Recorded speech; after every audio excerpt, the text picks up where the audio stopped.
আচ্ছা দেখো, এখানে ওয়েবসাইটগুলো দেখতেছিলাম। তো যেহেতু এটা কন্ট্রোল রেক্টিফায়ার, তো এখানে গেট পালসের ব্যাপারটা আসবে। এখন গেট পালস দেখো যে আমরা সিঙ্গেল ফেজে সবসময় হচ্ছে 0 ডিগ্রি থেকে গেট পালস মেজার করতাম। এখানে আমরা 0 ডিগ্রি থেকে মেজার করবো না, এখানে আমরা আমাদের যে ন্যাচারাল পয়েন্ট অফ কমিউনিকেশন ছিল সেগুলো থেকে মেজার করবো। সেই পয়েন্টগুলো লেখা ছিল একটু আগে, π/6 থেকে 5π/6, এটা একটা ন্যাচারাল পয়েন্ট অফ কমিউনিকেশন। তারপর হচ্ছে 5π/6, এই যেখানে হচ্ছে আমাদের ভিএন অল্টারনেট হয়ে ভিবিএন হওয়ার কথা, সেগুলো হচ্ছে ন্যাচারাল পয়েন্ট অফ কম্পিটিশন। তো এটা একটা, তারপরে এটা একটা, এটা একটা, আর হচ্ছে এটা একটা। ঠিক আছে, ন্যাচারাল পয়েন্ট অফ কম্পিটিশন তো বুঝছো। তো এখান থেকে আমরা আলফা বা ফায়ারিং অ্যাঙ্গেল বিচার করবো। তো ধরে নিচ্ছি যে মানে আলফা কোন আরবিটারি ভ্যালু, এবং এই জায়গায় আমাদের ফায়ার হচ্ছে। তো প্রত্যেকটা এসিআর এর জন্য আলফা সেম হবে। তো 1 নাম্বার এক্স এর ফায়ার হবে π/6 থেকে আলফা পরে, 2 নাম্বার ফায়ার হবে 5π/6 থেকে আলফা পরে। তো এই যে 2 নাম্বারের ফায়ারিং অ্যাঙ্গেল হচ্ছে 5π/6 প্লাস আলফা, 1 নাম্বারের জন্য হচ্ছে π/6 প্লাস আলফা। 3 নাম্বার ফায়ার হবে হচ্ছে 3π/2 থেকে আলফা পরে। এই যে এই পয়েন্টটা হচ্ছে 3π/2, আর এখান থেকে আলফা পরে হচ্ছে 3π/2 প্লাস আলফা। আর তোমরা কি বুঝতে পারতেছো লেখা? না বুঝতে পারলে হচ্ছে আমি তো লেকচার দিয়ে দিব, তখন একটু ভালো করে নোট করো। অ্যাঙ্গেল গুলা মানে একটু ভালো করে খেয়াল করা লাগবে। ওকে, তো হচ্ছে আমরা 3টা ফায়ারিং অ্যাঙ্গেল পাইলাম, 5/6 প্লাস আলফা, 5π/6 প্লাস আলফা, আর 3π/2 প্লাস আলফা। এখান থেকে আমাদের লাগবে আউটপুট ভোল্টেজ কেমন হবে। ওকে, তো ইনিশিয়ালি কি আছে জানি না। তো মনে করো যে আমরা শুধু হচ্ছে এই ভিএন ফেজেরটা চিন্তা করতেছি। তো আমাদের 1 নাম্বার এসিআর ফায়ার হলো হচ্ছে 5π/6 প্লাস আলফাতে ফায়ার হলো। 1 নাম্বার ফায়ার হলো বি আর হচ্ছে 2 আর 3 দুটা এসিআরই অফ। তো এই অবস্থায় কি হবে, আমাদের আউটপুট ভোল্টেজটা আমাদের এই ভিএন এর ওয়েবশিটকে ফলো করবে। ওকে, তো ফলো করতেছে। এখন ধরো এই যে এই পজিশনে আসলো, এই পজিশনে আমাদের যদি আনকন্ট্রোল রেক্টিফায়ার হতো তাহলে সে অফ হয়ে যাইতো এবং আমাদের আউটপুটে আমরা ভিবিএন পাইতাম। কিন্তু এখানে কি হবে, এখানে আমরা সেটা পাবো না। কারণ কি, এই পয়েন্টে আসার পরও আমাদের যেহেতু 2 নাম্বার এসিআরটা ফায়ার হয় নাই, তাহলে ভিবিএন পাওয়ার কোনো পসিবিলিটি আসছে না। কারণ এই পয়েন্ট পর্যন্ত আমাদের হচ্ছে দুই মানে হচ্ছে এই পয়েন্ট থেকে এই পর্যন্ত 2 আর 3 দুটোই অফ। তো আউটপুটটা স্টিল 1 নাম্বার বা ভিএন কে ফলো করবে যতক্ষণ পর্যন্ত আমাদের ভিএন জিরো না হচ্ছে। ভিএন যখন জিরো হয় তখন আমাদের কমিউনিকেশন হয়ে 1 নাম্বার এসিআরটা অফ হয়ে যাবে, এবং এরপর থেকে যতক্ষণ ভিবিএন না পাচ্ছি ততক্ষণ পর্যন্ত আউটপুট জিরো থাকবে। আমি আবার বলতেছি, তো মনে করো আমাদের π/6 প্লাস আলফাতে হচ্ছে 1 নাম্বার ফায়ার হলো, 1 ফায়ার হলো, তাহলে V output is equal to VAN. তারপরে পাই কি হবে, 2 3 not fired, so V output is equal to VAN. কারণ এই অবস্থায় শুধুমাত্র 1 অন। পাই অ্যাঙ্গেল পায়ে পৌঁছার পর আমাদের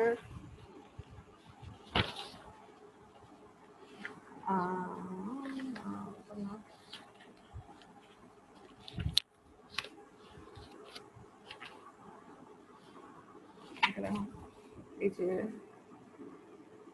পাই না, এটা সরি, এটা 5π/6 হবে। তো হচ্ছে π/6 থেকে নর্মাল যদি কি বলে আনকন্ট্রোল হতো, নর্মাল আনকন্ট্রোল হলে π/6 থেকে শুরু হতো ভিএএন, সেটা হচ্ছে 5π/6 এ স্টপ হতো, কারণ ওই অবস্থায় আমাদের 2 নাম্বার সেটা অন হয়ে যাচ্ছে। কিন্তু আমাদের এই ক্ষেত্রে যেহেতু ফায়ার না হওয়া পর্যন্ত অন হবে না, তো 5π/6 এ পৌঁছার পর্যন্ত 2 অন হচ্ছে না, 3ও অন হচ্ছে না। So as a result V output VN পর্যন্ত থাকবে। কতক্ষণ পর্যন্ত থাকবে? এটা থাকবে হচ্ছে থিটা ইকুয়াল টু পাই পর্যন্ত। কারণ থিটা যখন পাই হবে তখন আমাদের ভিএএন এমনিতেই জিরো হয়ে যাবে। ভিএন যদি জিরো হয়ে যায় তাহলে এর অ্যাক্রস ভোল্টেজ জিরো হলে আমাদের এই এসিটা অফ হয়ে যাবে, এবং পাই থেকে 5π/6 প্লাস আলফা পর্যন্ত আমাদের 1 2 3 all of. As a result, V output is equal to 0. এই কথাগুলো বুঝছো কিনা? না বুঝলে আমাকে বলো। যেটা বলতেছি সেটা হচ্ছে যে আমাদের ফায়ার করার সাথে সাথে হচ্ছে আউটপুট ভোল্টেজ ভিএন এর সমান হবে, এবং সেটা যতক্ষণ পর্যন্ত ভিএন জিরো না হচ্ছে ততক্ষণ পর্যন্ত তাকে ফলো করবে। আনলেস আমাদের অন্য কোনো এসিআর ফায়ার হচ্ছে। তো এটার একটা শর্ত, আমি যে ফিগারটা আঁকাইছি এটা হচ্ছে আলফা গ্রেটার দেন 5/6 এর জন্য বা আলফা গ্রেটার দেন 30 ডিগ্রি এর জন্য। আলফা যদি লেস দেন 30 ডিগ্রি হয় তাহলে কি হবে বুঝতে পারতেছো যে এই যে এইটা হচ্ছে আমাদের 5/6, আর এইটা এখান থেকে হচ্ছে আলফা হচ্ছে এইটুকু দূরত্বে, আর এই যে এইটুকু হচ্ছে 30 ডিগ্রি। যদি 30 ডিগ্রির আগে হয় আলফা তাহলে এই আমাদের এই ডিসকন্টিনিউয়াস পোর্শন গুলো থাকবে না। তো এটা তোমাদের হোমওয়ার্ক থাকবে, তোমরা 30 ডিগ্রি এখানে বেসিক্যালি আমি যে ফিগার গুলো আঁকছি এগুলো almost alpha equal to 60 degree এর জন্য, যদিও লিখি নাই কিন্তু আলফা 60 ডিগ্রির জন্য আঁকছি। তো তোমরা আলফা 30 ডিগ্রির জন্য আউটপুট শেপ কেমন হবে এটা বাসায় নিজেরা করবা, হোমওয়ার্ক থাকবে। এটা বুঝলে, যদি এটা বুঝো তাহলে ওটা বুঝতে সমস্যা হবে না। ওই ক্ষেত্রে আলফা হচ্ছে মানে এই ডিসকন্টিনিউয়াস পোর্শন গুলো থাকবে না, আমি বলে দিচ্ছি যে ডিসকন্টিনিউয়াস পোর্শন গুলো থাকবে না। তো এটা শেষ হওয়ার আগেই, পায়ে পৌঁছানোর আগেই হচ্ছে বি কন্ডাক্ট করা শুরু করবে। আচ্ছা, তাহলে এটা আই হোপ বুঝতে পারছো যে শুরু হলো যতক্ষণ না শেষ হচ্ছে ততক্ষণ পর্যন্ত চলতে থাকবে। এটা হচ্ছে আরেকটা জিনিস হচ্ছে আর রেজিস্টিভ লোডের জন্য। তো এটা খেয়াল করো, আমরা একটু পরে ইন্ডাকটিভ লোডের জন্য কি হয় দেখবো। এটা যদি আউটপুট ভোল্টেজ হয় তাহলে আউটপুট কারেন্ট কি হবে, আউটপুট ভোল্টেজকে রেজিস্ট্যান্স দিয়ে ভাগ করে যেটা পাবো সেটা হচ্ছে আউটপুট কারেন্ট। সো ওয়েবশেপটা সেম হবে। তারপরে আমাদের হচ্ছে আই, আইবি, আইসি এগুলো কেমন হবে, যখন আমাদের আউটপুটে ভিএন পাচ্ছি তখন আইএ থাকবে, যখন আমরা আউটপুটে বিএন পাচ্ছি তখন আইবি থাকবে, আর যখন হচ্ছে আউটপুটে আমরা সিএন পাচ্ছি তখন আইসি থাকবে। ওকে, তো এটা হচ্ছে আমাদের তিনটা ইনপুট কারেন্ট বা ফেজ কারেন্ট। আর যে জিনিসটা সেটা হচ্ছে যে এখানে আনকন্ট্রোলডের মতো ম্যাক্সিমাম যেটা সেটাই আউটপুটে থাকে না, যেটা ফায়ার্ড হয় সেটা আউটপুটে থাকে।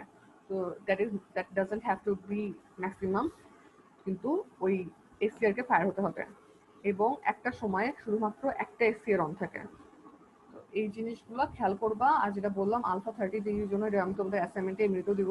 তো তোমরা যদি চাও ঠিক মতো ইয়ে করতে তাহলে আলফা 30 ডিগ্রির জন্য কিরকম হবে এটা দেখো। আর এখানে কোনো প্রবলেম না থাকলে আমি পরের ফিগারে চলে যাচ্ছি। পরের ফিগারটা হলো সেম জিনিস, শুধুমাত্র আমাদের আর এল লোডের জন্য অ্যাঙ্গেল সেমই আছে, ঠিক আছে। তো আলফা ইজ গ্রেটার দেন 5/6 এর জন্য আর এল লোড। তো তোমাদের বইয়ের যতগুলো ফিগার আছে সব ইন্ডাকটিভ লোডের জন্য করা। ইন্ডাকটিভ লোডের পার্ট জন্য কি চেঞ্জ হবে, এটার আউটপুটটা চেঞ্জ হবে, ঠিক আছে। এই আউটপুট কারেন্টটা ইন্ডাকটিভ লোডের জন্য কনস্ট্যান্ট। তোমাদের বই বলে যে ইন্ডাকটিভ লোডের যে এনার্জি স্টোরেজ ক্যাপাবিলিটির জন্য সে আউটপুট কারেন্টকে চেঞ্জ হতে দেয় না, তাই আউটপুট কারেন্ট কনস্ট্যান্ট হয়। আর আউটপুট কারেন্ট কনস্ট্যান্ট হলে কি হবে, আউটপুট কারেন্ট কনস্ট্যান্ট হলে আমাদের এসসিআর এর অ্যাক্রসে, এসসিআর না আউটপুটের অ্যাক্রসে আমরা নেগেটিভ ভোল্টেজ পাবো, ঠিক আছে। তো এটা খেয়াল করো, সেম জিনিস এই যে এই এই এই দেখতে পাচ্ছ এইটা আর হচ্ছে এটা হচ্ছে রেজিস্টিভ লোড আর এইটা হচ্ছে আরএল লোড। সো আমাদের 5/6 প্লাস আলফা থেকে এটাও শুরু হবে, এটাও শুরু হবে, শুরু হয়ে দুজনে হচ্ছে পায়ে পৌঁছাইলো। পায়ে পৌঁছার পরও হচ্ছে আমাদের 2 নাম্বার বা 3 নাম্বার কেউ ফায়ার হয় নাই। তো এ যেহেতু রেজিস্টিভ লোডের জন্য তাই সে জিরো হয়ে যাবে। সে কেন জিরো হবে, কারণ রেজিস্টিভ লোড ভোল্টেজ সোর্স হিসেবে কাজ করতে পারে না বা কারেন্ট সাপ্লাই দিতে পারে না অপোজিট দিকে। বাট কারেন্ট সেম দিকে সাপ্লাই দিতে পারে না, অপোজিট দিকে না, ভোল্টেজ উল্টো করতে পারে না, ভোল্টেজ নেগেটিভ করতে পারে না। ইন্ডাক্টর যেরকম সোর্স হিসেবে কাজ করার সময় নেগেটিভ ভোল্টেজ ক্রিয়েট করে কারেন্ট সাপ্লাই দেয়, সেটা রেজিস্ট্যান্স করতে পারে না। তো যখন আমরা হাইলি ইন্ডাকটিভ লোড ইউজ করব তখন আমাদের এই জায়গায় যে আমাদের এসিআরটা অফ হবে না, বরং সে কন্ডাকশন করতে থাকবে। অ্যাজ এ রেজাল্ট আউটপুট যে ভোল্টেজটা সেটা আমাদের ধরো এই যে ভিএএন, কোন জায়গায় ভিএন হচ্ছে এই জায়গায় হচ্ছে আসি, এই জায়গায় হচ্ছে পাই। তো পায়ের পরও সে যতক্ষণ না আমাদের এই 2 নাম্বার এসিআরটা অন হচ্ছে ততক্ষণ পর্যন্ত আউটপুটকে ফলো করতে থাকবে। অ্যাজ এ রেজাল্ট এই যে এই পোর্শনটা আমরা আউটপুটে পাচ্ছি, ঠিক আছে। তো পার্থক্য বুঝছো আই হোপ। রেজিস্টিভ লোড হলে কোনো নেগেটিভ পোর্শন নাই, কিন্তু ইন্ডাকটিভ লোড হলে আমাদের আউটপুট আমাদের যে এসিআরটা সেটা অফ হবে না, কারণ আমাদের ইন্ডাক্টরটা সোর্স হিসেবে কাজ করে কারেন্ট সাপ্লাই দিতে থাকবে। অ্যাজ এ রেজাল্ট যদি এসিআর অফ না হয় তাহলে শর্ট সার্কিট স্টিল মেনটেন করবে। শর্ট সার্কিট থাকলে আউটপুট ভোল্টেজ ইনপুট ভোল্টেজকে ফলো করবে। অ্যাজ এ রেজাল্ট আমরা একটা নেগেটিভ পোর্শন পাবো, ঠিক আছে, যেটা রেজিস্টিভ লোডের জন্য পাই নাই। তো এটা আমাদের ভিএএন এর জন্য হলো যখন আমাদের 2 নাম্বার ফায়ার হবে, কতক্ষণ পর্যন্ত চলবে, যতক্ষণ পর্যন্ত 2 নাম্বার ফায়ার না হচ্ছে। তো এই যে এই অবস্থায় আমাদের টি2 ফায়ার্ড হলো, টি2 ফায়ার্ড হলে আমাদের আউটপুট ভিবিএন কে ফলো করা শুরু করবে, মানে হচ্ছে এখান থেকে ফলো করা শুরু করবে, শুরু করে যতক্ষণ পর্যন্ত আমাদের টি3 ফায়ার্ড না হচ্ছে ততক্ষণ পর্যন্ত চলতে থাকবে। এই যে এই জিনিসটা তখন এইখানে চলে আসবে। তারপরে সেম কেস ভিসিএন ফায়ার্ড হলে আউটপুট ভিসিএন কে ফলো করবে। থিং ইজ যে এখানে নেগেটিভ পুরো সাইকেল জুড়ে ফলো করতেছে, কখনো জিরো হচ্ছে না আউটপুট। তো এটা তো বুঝতেই পারতেছো, আমরা আগেও বলছি যে এইসব ক্ষেত্রে সমস্যা হচ্ছে যে এখানে ইয়া নেগেটিভ পোর্শন পাচ্ছি, তো একদম ভালো ডিসি ভোল্টেজ পাচ্ছি না। আর একটা সমস্যা হচ্ছে যে হ্যাঁ এটাই, ভালো ডিসি ভোল্টেজ পাচ্ছি না এটাই। আর যে আউটপুট ডিসি ভোল্টেজের ভ্যালু কমে যায়, তো আউটপুটে অল্টারনেটিং কারেন্টে থাকতেছে, আমাদের ফিল্টার ইউজ করতে হবে, না ফিল্টার না মানে এখান থেকে ডিসি করার জন্য আরো কোনো উপায় ইউজ করতে হবে। আর হচ্ছে আচ্ছা আউটপুট কারেন্ট তো বলতেই, যেটাই অ্যাসাম্পশন যে আউটপুট কারেন্ট কনস্ট্যান্ট। আর তাহলে আইএ আইবি আইসি কিরকম হবে এটা খেয়াল করো। এটা সামনে যখন আমরা ফুল ওয়েভ 3 ফেজ করবো তখন মাথা খারাপ হয়ে যাবে। তো কারেন্টগুলো খেয়াল করো, কারেন্টগুলো যদি ইন্ডাকটিভ লোড হয় তাহলে স্কোয়ার ওয়েভ শেপের মতো হবে। স্কোয়ার ওয়েভ শেপ বলতে পুরো সাইকেলে কনস্ট্যান্ট থাকবে। কনস্ট্যান্ট থাকার কারণেই আমাদের এই ভিএন এর নেগেটিভ পোর্শনগুলো পাচ্ছে আর কি, কারণ কারেন্ট জিরো হয় না। তো আগের বার যেটা ছিল যে কারেন্ট আমাদের আউটপুট কারেন্ট হচ্ছে আউটপুট ভোল্টেজকে ফলো করে, তো ভোল্টেজ জিরো হলে আমাদের কারেন্টও জিরো হচ্ছে। কিন্তু এখানে কারেন্ট জিরো হচ্ছে না, কারেন্ট ততক্ষণ চলবে যতক্ষণ পর্যন্ত ACR on. As a result আমাদের যখন ভিএএন আউটপুটে পাচ্ছি তখন আইএ পাবো, তারপর যখন ভিবিএন পাচ্ছি তখন আইবি পাবো, যখন ভিসিএন পাচ্ছি তখন আইসি পাবো। ঠিক আছে, আইএ আইবি আইসি যখন যেটা যে আউটপুট পাচ্ছি তখন সেটা পাবো। ওকে, তো এখনো এটার সেম জিনিস করা লাগবে, অ্যানালাইসিস করা লাগবে।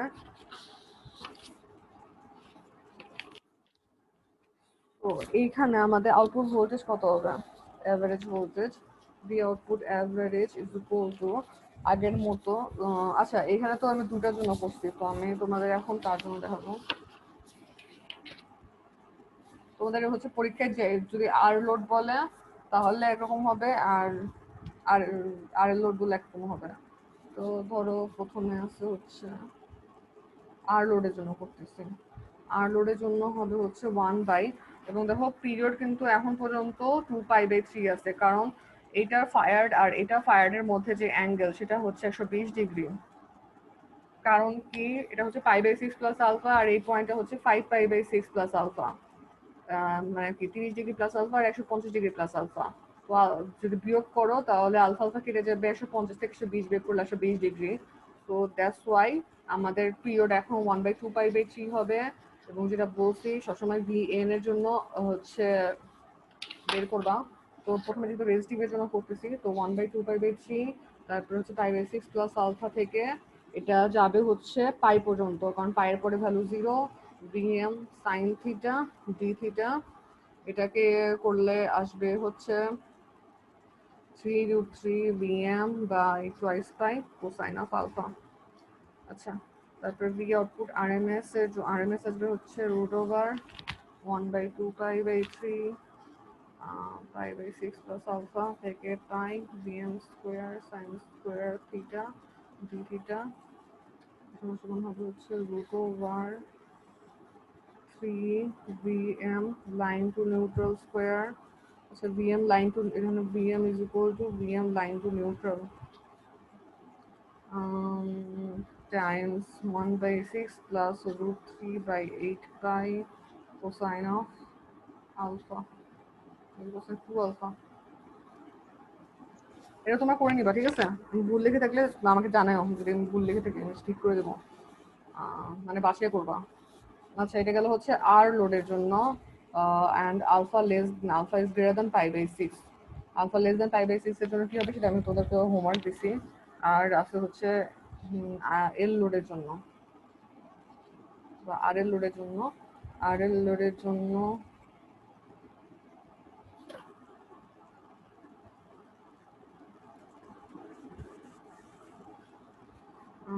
the output average is equal to 1 by twice pi by 3. আর গেল আর এল লোডের ফিগার করি।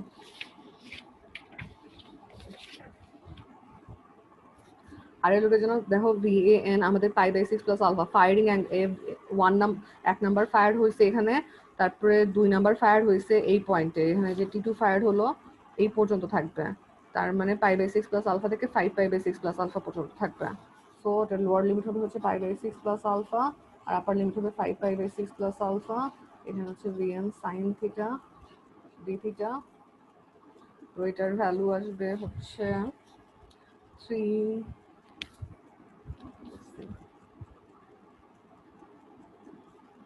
by twice pi 1 plus cosine of pi by 6 plus alpha. So that আমি দেখি ভুল লিখতে হবে।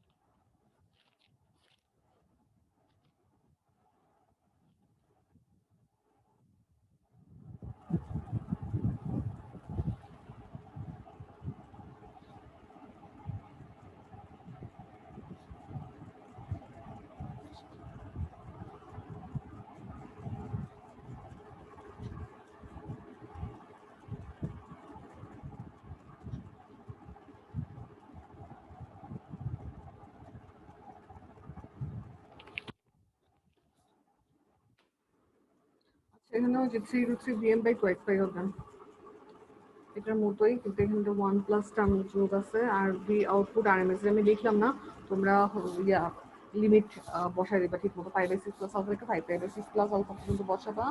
আর এটা হবে হচ্ছে √3 vm times √over 5 by 24 minus alpha by 4 pi plus 1 by 8 pi plus, এটা তোমার বইয়ে আছে, আমার এক্সপ্রেশন দেখতে ভুল হইলে বইয়ে চেক করো। এটাই, এই পুরো জিনিসটা √ওভারের মধ্যে একদম শেষ পর্যন্ত, ঠিক আছে? এটা বইয়ে আছে, বইয়ের এক্সপ্রেশন দেখে নিও। √3 সাথে গুণ আকারে আছে এগুলো তোমরা পরীক্ষায় আসবে, পরীক্ষায় বলবে আলফা, এটা ভ্যালু দিয়ে দেবে যে আলফা 90 ডিগ্রির জন্য তোমরা প্লট করো আউটপুট ওয়েভ শেপ প্লট করার সাথে সাথে আউটপুটের অ্যাভারেজ আর আরএমএস ভ্যালু বের করো। আর বইয়ে কিছু এক্সাম্পল আছে, ওগুলো অন্য অ্যাসাইনমেন্ট দিব, ওগুলো করবা। ওসবে পাওয়ার ফ্যাক্টর মনে হয় বের করতে বলছে। সো এটা হলো আমাদের 3 phase half wave control rectifier. এর আগে দেখলাম 3 phase half wave uncontrolled rectifier. Next ক্লাসে দেখবো হচ্ছে, আমি ক্লাস শেষ হয়ে যাচ্ছে, সব টেনশন করো না, ছেড়ে দেবো এখন। আর নেক্সট ক্লাসে আমরা দেখবো হচ্ছে 3 ফেজ ফুল ওয়েভ রেকটিফায়ার। চেহারাটা দেখে রাখো, চেহারাটা হচ্ছে এরকম, ঠিক আছে? তো যে ব্রিজ রেকটিফায়ার যেরকম আছে সিঙ্গেল ফেজ ফুল ব্রিজ, তো বেসিক্যালি ফুল ব্রিজেরই মতো সাথে এক সেট ডায়োড এক্সট্রা যোগ হয়েছে। তো এটাতে আউটপুট ভোল্টেজটা কিরকম আসে, এই যে অনেক ঝামেলা মার্কা আসবে, এগুলো আমরা নেক্সট ক্লাসে দেখবো। আর ফুল ওয়েভ শেষ হলে আমাদের, আচ্ছা আমি কি বলবো এটা? 1 মিনিট লাগবে, আচ্ছা বলি। আমি আপাতত বলি, তোমরা যদি না বলছো আমি নেক্সট ক্লাসে আবার রিপিট করবো। নেক্সট ক্লাসে এটা দিকে ভয় লাগতেছে। আচ্ছা ঠিক আছে, আমি নেক্সট ক্লাসে বলবো। তোমরা একটা কাজ করো, আমি বলতেছি, তোমরা এটা তো থাকলো, রেকর্ডিংও থাকবে। এই যে এই জিনিসটা এখানে দেখো হচ্ছে VAB আছে, VAB, তারপরে VBC, VCA, 3টা লাইন টু লাইন ভোল্টেজ আছে এবং এদের opposite line to line voltage গুলো আছে। VAB উল্টা হচ্ছে VBA, VBC উল্টা হচ্ছে VCB, আর VAC উল্টা হচ্ছে VCA। এই জিনিসটা প্লট করা শিখো কোনোভাবে। আমি আবার দেখাবো নি, বাট তোমরা প্র্যাকটিস করতে পারো, না হলে নেক্সট ক্লাসে আঁকাতে পারবো না। যদি তোমরা নিজেরা পারো তাহলে তো ভালোই, আর না পারলে দেখে নিও। ওকে, ক্লাস শেষ করলাম আজকে। কারো কোনো সমস্যা থাকলে আমাকে জানানো। আচ্ছা, ইন্টারনেট প্রবলেম থাকলে সমস্যা নেই, আমি এটা কাউন্সিল করবো। ওকে, আজকে ক্লাস এখানে শেষ। আর নেক্সট ক্লাস হবে হচ্ছে মঙ্গলবার সকালে।